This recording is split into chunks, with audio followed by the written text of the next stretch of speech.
Well, earlier I spoke to Peter Cook. He was a Royal Marine officer for more than 20 years and has taken part in counter-terrorism and anti-piracy operations on the high seas. He now runs a maritime security consultancy which deals with, among other things, how to deal with attacks from pirates and anti-terrorism operations at sea. I asked him how a commander should have approached this operation.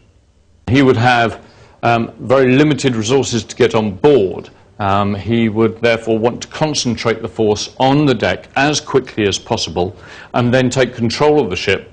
So they were probably landing as close as they could to the bridge so they can get onto the bridge, take control of the ship, and then bring other forces alongside to stabilise the situation from small boats or the other naval vessels that were around at the time. So let's look at what actually happened. We're I think, in a helicopter above a helicopter. Yeah. And what are we looking at, do you think? We're looking at the deck here, and this was probably one of the few areas that they could actually land a force onto.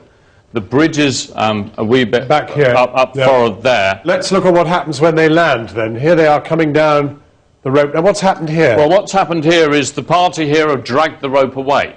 So the first man down is not caught up, but he can see that he's going straight into a hornet's nest. He hasn't been able to land where he wants to. And his whole concentration is hanging onto the rope. No longer any question of arming himself against what's down below. No. Let's move it and see what happens here. So he goes down and is very quickly overwhelmed by the people on the deck. You then see more men coming down more quickly.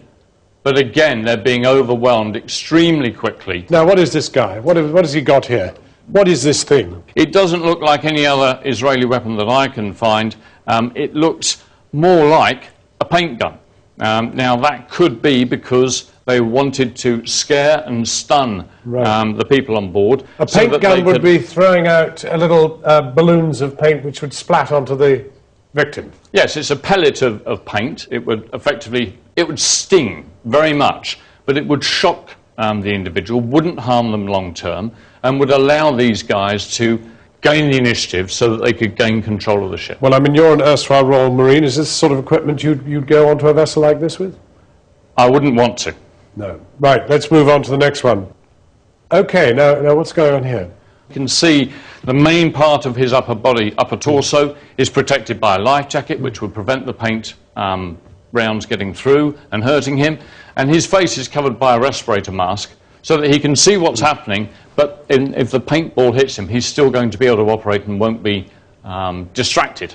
How come then in this operation of paint guns, obviously there was live ammunition as well because the captain said so on the radio, how come 10 people died? That's very hard to tell at this moment in time. However, I would imagine that the primary weapon may well have been some form of gun that they were using to disable and distract rather than kill, but that each of them would have had a secondary weapon, which would have been a pistol, and once they started being overwhelmed and effectively thinking that their lives were in threat or were being threatened, they would then use that to protect themselves. Peter, your day job is in fact to advise people largely to protect against piracy. Not a great deal of difference between these two operations. You've got alien people coming onto a ship on the high seas. Is it legal? As far as this ship is concerned, it's flagged by the Comores, and therefore when the commandos go on board, normally what would happen is this would be regarded as state property of the Comoros Islands, and therefore it would come under their jurisdiction. An Indian Ocean entity which is presumably just a flag of convenience, hardly the best to carry out a major international inquiry. Absolutely right. It would be very difficult.